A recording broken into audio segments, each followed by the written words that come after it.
Aria Kerwin's account of the hazing she endured at St Mark's and the degrading sex tour she was confronted with is backed up by video and photographs 60 Minutes has obtained, posted online by St Mark's students in previous years. It's not a culture that we bought into. We thought she'd be safe and secure in a nurturing environment, and this is a hostile environment. This is total intimidation. Have they failed in their duty of care? Completely. As far as I'm concerned, yes, absolutely. They know this is going on. On her parents' advice, Aria complained to college authorities, including the woman who's been Master of St Mark's for 15 years, Rose Olwen. She's also president of University Colleges Australia, representing over 60 residential colleges. Did you specifically say to her, I have seen naked men, I was forced to watch pornography and people simulating sex? Yes. She said that she was going to have a conversation with the people involved. But there was nothing about, I'll make sure that's never going to happen again, or I'm so sorry you had to see that. Are you okay? So just dismissed it? I think she just thinks it's normal. I said, it's absolute rubbish. And I said, it's not good enough at all, and you do not even know how disappointed we are with St Mark's. I said, I am unbelievably disappointed with how Aria's being treated and the other kids are being treated. It's just not right. The Master here at St Mark's College claims she does not tolerate any form of harassment or intimidation. Yet Rose Olwen stood by and allowed students like Aria to be traumatised. We have serious allegations of hazing to put to her. The main one being, what right does the college have to confront teenage girls with naked men, hardcore pornography and simulated sex acts? The buck stops with the heads of college. To claim that they don't know what's going on is unacceptable.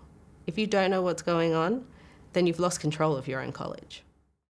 We repeatedly offered Rose Olwen the opportunity to answer Aria's charges about the college's toxic culture, but she refused.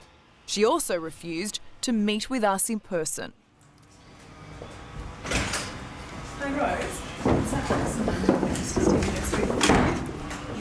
Rose, I'm wondering why when you agreed to sit down for an interview, you've now backed out. Can you come out of your office? From behind closed doors, the college denied that it had failed to take Aria's complaints seriously. But there was one incident Aria was too ashamed to mention to the Master of St Mark's, when she found herself surrounded by drunken men one night. There was a point where you were forced to take your top off. Mm-hmm. How much pressure did you feel to go along with this? I felt in that situation like there wasn't really an option to say no. Well, like some of us girls were saying, no, we don't want to do that. And I felt so intimidated because they were older, bigger, they'd been drinking.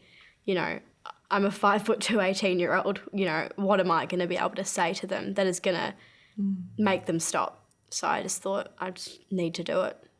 Next thing you find yourself standing there in just your bra. Yeah, and feeling very uncomfortable. Vulnerable? Very vulnerable because, you know, it was day 4. I barely know any of these people and I feel like there was such a potential for that situation to probably go really badly really quickly. How in this day and age can such a dangerous and toxic culture exist within a college? Don't know. It's in our news every day, the terrible suicides with the young kids in our society through bullying. And that's what it is. It's bullying, it's intimidation. In what part of society is that all right? If that was happening at school, the people would be expelled. If that was happening in the workplace, you wouldn't have a job. And it's really not okay for anyone to pressure you into doing things like that and to back you into a corner so you feel like you can't really say anything but yes. Feminists united will never be defeated. What Aria Kerwin suffered at St Mark's is happening in university residential colleges all over Australia, according to Shana Bremner, the co-author of the Red Zone report. We worked with a student who, during O Week, was forced down onto all fours as part of a game of truth or dare, and a student stood on her hands while another one stood on her feet, one sat on her back, and they chanted, "No means yes, and yes means anal," and closed in closer and closer on her. And were these male or female students? These were doing male this? students. And by failing to stamp out hazing and humiliation, colleges are also allowing far more serious crimes to occur. We still see the same incidences of hazing and abuse occurring time and time again. It all starts from making these concessions for terrible things that go on. You are taught from day one of O Week to just put up with really awful behaviour, and that's how it carries through. That leads up to the point of you being raped. Yes. Kendra Murphy was 19 when she was raped at St Andrews College, Sydney University in 2014. She blames the college and the extreme drinking culture it encourages for what happened that terrible night, when one of St Andrews' top athletes raped her while she was unconscious and drunk. I sent messages out to my friends to see what happened, if they knew what happened, and I just got messages back saying, "You fucked." And then I got a message from a third-year girl who said, "Hey, I was the one that put you to bed last night. You weren't in a good place. I hate to say this, but I don't think you could have consented to anything. Apparently I was just repeating, I didn't want to, I just want my pillow. Please put me to bed." That message made it pretty clear that I had been raped.